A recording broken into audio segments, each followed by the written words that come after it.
We can't grow to the next level in a place of comfort. That only happens when we challenge ourselves.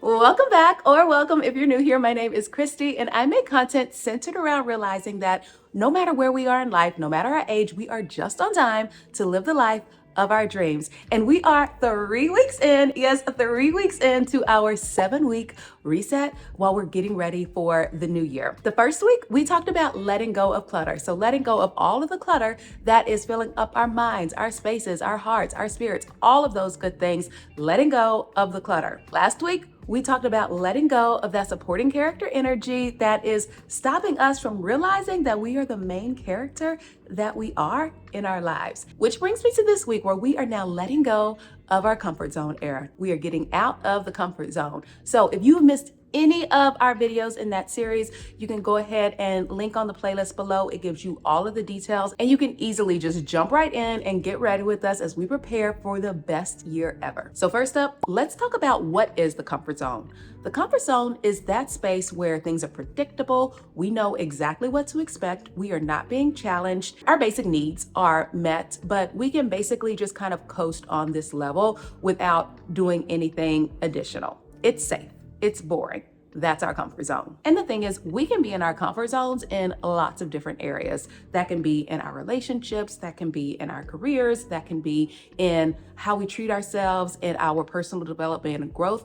Lots of different areas where we can be in our comfort zones. Alrighty, so let me give you a quick example. If you have ever tried to lose weight or even gain weight or try to reach a new strength level, you know that sometimes it can get really hard and will get to a place where it's called a plateau, where for whatever reason, you can't seem to push beyond that. Well, in the fitness community, there's this thing called progressive overload, where you are progressively pushing your body just a little bit more, like you get to a level and then you progressively push it a little bit more so that you don't hit a plateau. And it works because you are constantly challenging your body to meet a new level. In the same way, if we want to see growth in our lives, we have to constantly allow ourselves to be challenged. We have to get to a space, we have to thrive there for a little bit, but then we have to move to that next level so that we can continue to grow. Because as long as we stay in a space that's easy for us, we can never get to the next level. We know when our lives are in that comfort zone, when we have reached a plateau and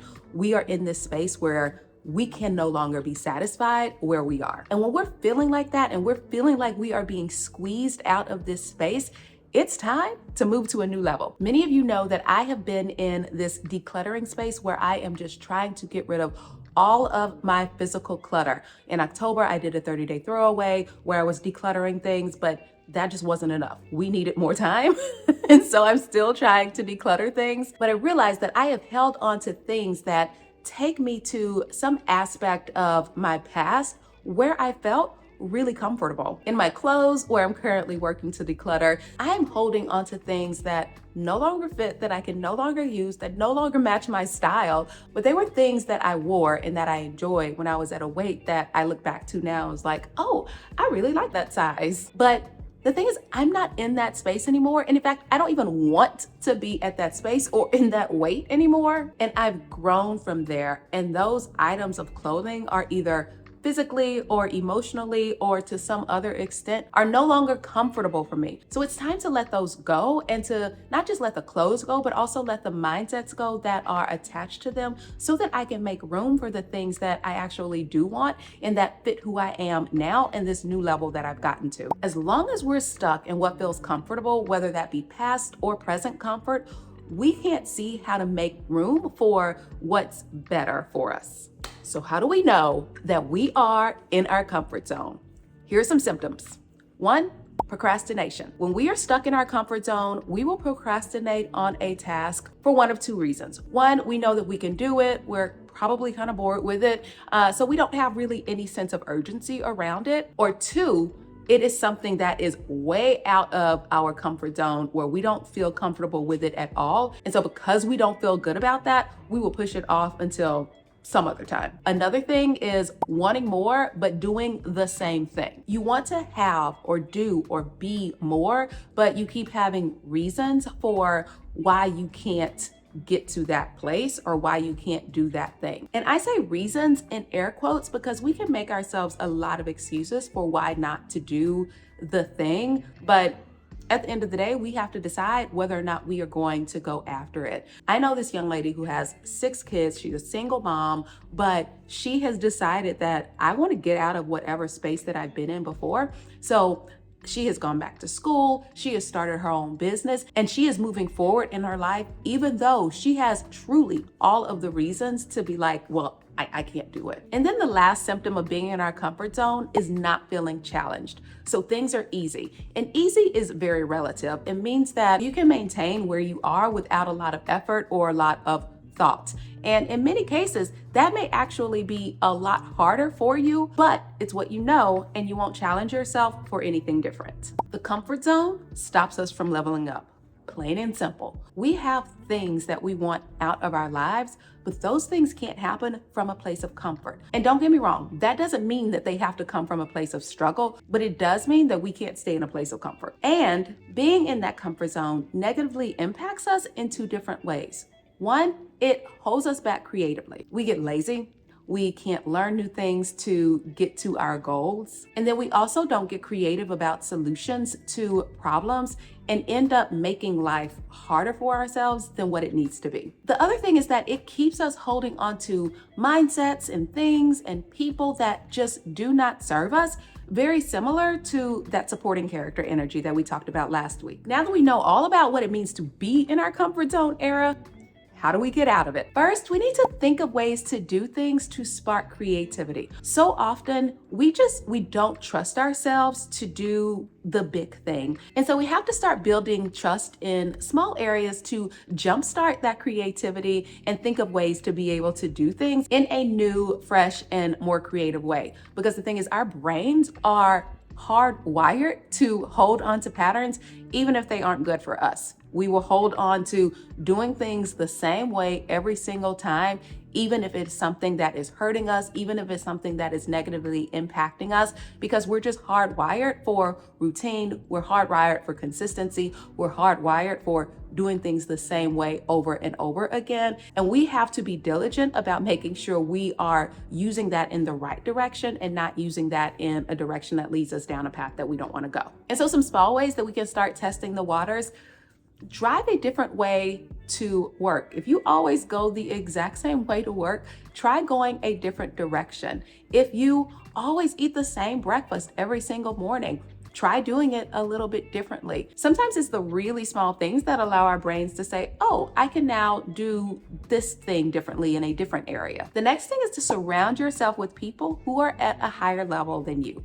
If you are the smartest person in the room, that's a dangerous place to be. I never want to be where I am always the smartest. And I feel like I'm pretty smart, but I don't ever want to be in a space where I'm always the smartest person in a room, because that means that I am never growing. And we all have places where we need to continue to learn. Something that my husband always likes to say is that you can't teach yourself more than you already know, because we are limited by our experiences, by the things that we've been through, by the things that we have learned and the things that we know. And so if we are trying to learn and grow and do more, we have to put ourselves in that space, and we have to allow ourselves to learn from others who actually do more. I can never grow and teach myself more by just staying in my head. I have to get outside of myself in order to be able to do that. So that means adding to your social group or adding to your network with people who are in the space that you want to be, whether that be adding to your friends or you are gaining a mentor. And even if it's not as official as I have a mentor, try following people on socials who are doing things in an area that you want to do. Maybe it's with decluttering. Maybe it's with mindset. Maybe it is with your spiritual journey, how to be able to study the Bible. Maybe it's how to start a business or how to grow a YouTube channel or how to lose weight. Any number of things or areas that you may want to grow in. Find people who are doing that thing and are even at just a step higher than you, so that you can be able to learn from them. And at the same time, while you're learning from other people and allowing other people to pour into you, make sure that you are pouring into other people as well. That sweet spot of growth is where we are both being a learner as well as a teacher. We are getting information, getting learning from other people, but then we're also giving out the thing that we know and sharing our experiences as well. The last thing is to say yes to things that scare you or to things that you would not normally do. I like to say no. Like, it used to be that I would say no to things a whole lot more than I would say yes. And I don't know that I actually say yes more than I say no now, but I do say yes a whole lot more often than what I used to do, because I realize that it's in those yeses where I'm taking leaps of faith, that I am jumping out of my comfort zone, and I am seeing myself move to where I want to be. Say you want to make friends. You can't do that if you're sitting at home watching Netflix every night. You have to go out and you have to make yourself available to things. If somebody invites you to something, and assuming it is something that is totally fine and good, it's not going to hurt you, all of those good things. Somebody's asking you to hang out with them and you would typically say no out of shyness or laziness or whatever the deal may be. Actually say yes and see what that can lead to. When we always say no to things, we oftentimes miss out on opportunities and people and connections that could lead us to that next place that we're trying to get to. Now I'm going to throw you for a loop. Sometimes the comfort zone helps us. The comfort zone isn't always bad. After being in a growth phase, we have to get ourselves a chance to be able to acclimate to that space, to be able to thrive in that area. As we thrive in that new space, we learn a whole new set of skills and tools of what are the things that work for us and what are the things that don't work for us. But when that space is no longer challenging, when we're not learning anything in that space anymore, then it's probably time to start growing again. So that's how we get out of our comfort zones. But guess what?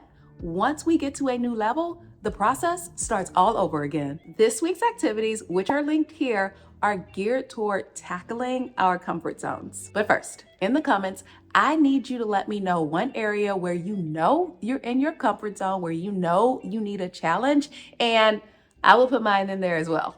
If you're enjoying this series and you're finding it helpful, but you are not subscribed, what are you doing? I'm gonna need you to hop on that. Alrighty, thanks for watching. I love you, and I'll see you in my Thursday upload. Now let's go out there and get out of our comfort zones.